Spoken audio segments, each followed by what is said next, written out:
Tracking, alerting, protecting. This is WKYT This Morning. Good morning. It's 4:30. Welcome to WKYT This Morning. I'm Bill Bryant. And I'm Rebecca Smith. We are tracking frigid temperatures across the Commonwealth this morning. It is that, and by this afternoon, we might see some sunshine and warmer conditions out there. Looking forward to that. So for the latest track on weather, let's go to First Alert. Meteorologist Micah Harris. Yeah, unfortunately, in some locations, you're still seeing some flurries out there this morning, but that's just because of the cloud deck over us. Now, once that separates, then we'll start to see some sunshine. As we get into the afternoon, it won't be bad. We just got to deal with what we have right now. Over Harmony and also sitting there in Monterey, Owenton there in Owen County, Grant County, seeing some flurries or flakes this morning. It's not much. It won't amount to anything, but just know you're seeing that out there and down toward the southeast too. Temperatures are in the 20s. So really, that cloud deck overhead, temperatures like these, cold air typically tends to just produce some flurries here and there with that cloud cover right around us. Now, sun and clouds by the afternoon, it looks like it's going to be better. We'll go over the latest forecast coming up. All right, we'll see you in just a bit. We thank you, and let's get to the news. We have a few closings and delays to pass along for you this morning. Harlan County schools will be closed today. And Knox County schools will be operating on a 1-hour delay this morning. You can go to WKYT.com for all the latest school closings and delays. Some folks in the Northeast feel like winter might never end. More than 2 feet of snow Tuesday, another foot of snow Friday, and even more came last night. Maine might have been hit harder than anywhere else. They got 26 inches of snow during the blizzard. They got more snow on Friday and even more snow starting off this week. Winter storm cleanup in the Northeast is expected to cost millions of dollars. That winter storm in the Northeast is still causing cancellations for travelers in Kentucky. One flight out of Bluegrass Airport flying into New York's LaGuardia has been canceled this morning. A flight to Philly scheduled for 7 this morning has also been delayed.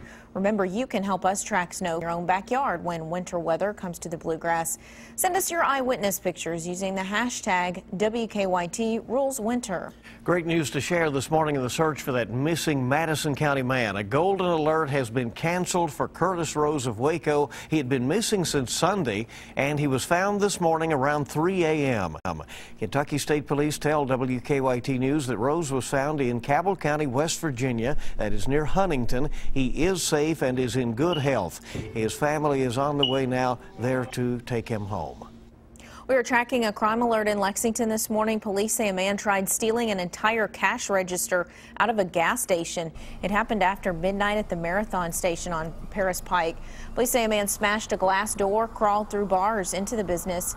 They say he tried taking the register, but it did not fit through the bars he crawled through. Yeah, one would think. Police say he left empty-handed. Right now, they do not have a good description of this suspect, but they are reviewing surveillance video later today.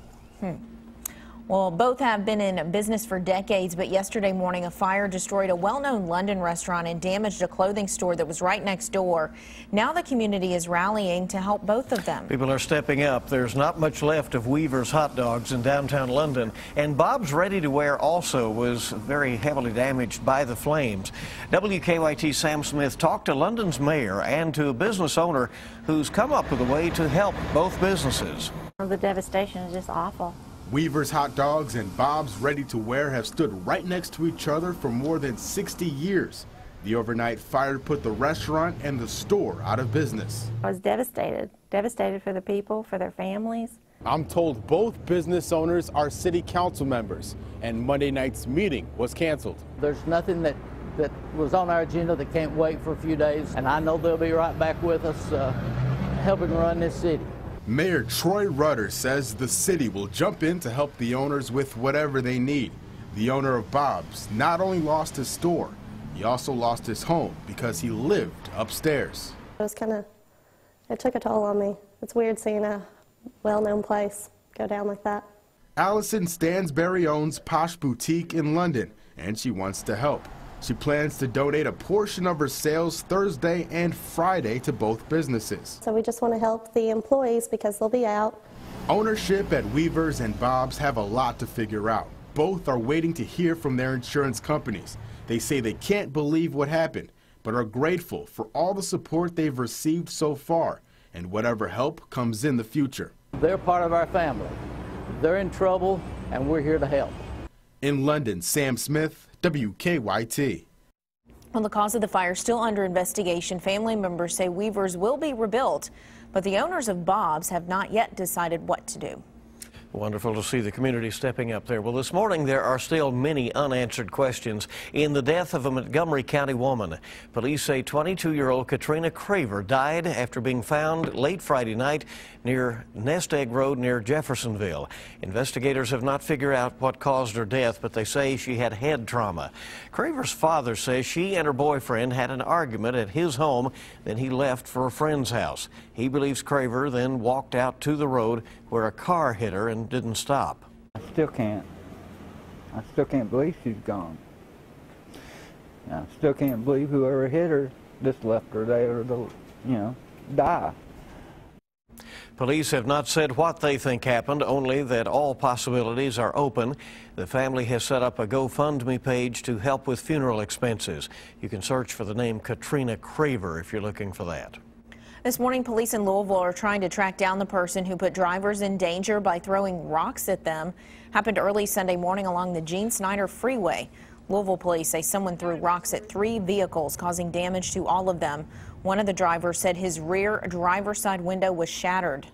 Heard a loud pop, and glass went everywhere. As loud as it sounded like a gunshot, so my first thought was somebody just shot the side of my vehicle.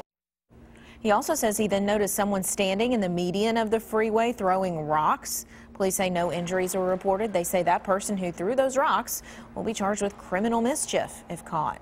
A battle could be brewing about how beer is distributed around Kentucky. House Speaker Greg Stumbo has proposed a bill that would prohibit brewery-owned distributors like the one Anheuser-Busch has in Louisville. And anyone who has an out-of-state malt beverage license could not have a distributorship license in Kentucky. Locally owned brewers say the bill would help make sure that their beer makes it to store shelves around the state. We got into the business because we're passionate about beer and making beer. We don't want to be a shipping company. We don't want to be a distributor. Anheuser-Busch opposes the bill, saying the bill would put its Kentucky distributing jobs in jeopardy. Company officials say the bill also places restrictions on competition in the distribution market. This morning, a Central Kentucky snake expert is recovering after a life-threatening bite from a dangerous snake. James Harrison is the director of the Kentucky Reptile Zoo in Powell County, which has one of the largest collections of venomous snakes in the world. On Friday, he was using a tube to extract venom from a South American rattlesnake. When the tube broke, the snake bit him. A co-worker quickly took him to the hospital, but on the way, Harrison stopped breathing. My eyes start drooping. As my eyes start drooping, they won't open. My throat starts closing a little bit, and then it goes down to your abdomen, shuts off your diaphragm, and you go into respiratory arrest. Yikes. Harrison was given multiple doses of anti-venom that the reptile zoo always keeps on hand. He's now back home and expects to be milking snakes again soon. That's what it's called, milking. Harrison uses the venom as part of cancer research. He says this is the 9th time he's been bitten by a venomous snake in the last 38 years. And if you're waiting to buy somebody something besides flowers or chocolate for your Valentine, here's a unique idea. The Wolf Run Animal Sanctuary in Jessamine County is offering photo shoots with wolf hybrids. For a donation, you can have your picture taken, you or one of you and your sweetheart, with the animals. Sanctuary managers say it is something creative they can do to help the animals they care for. It's like every time we turn around, there's a new expense, whether it's grooming or a vet bill or just buying food, getting toys for these guys, anything like that. If you'd like to book a photo shoot at Wolf Run, we have the information on our website, WKYT.com.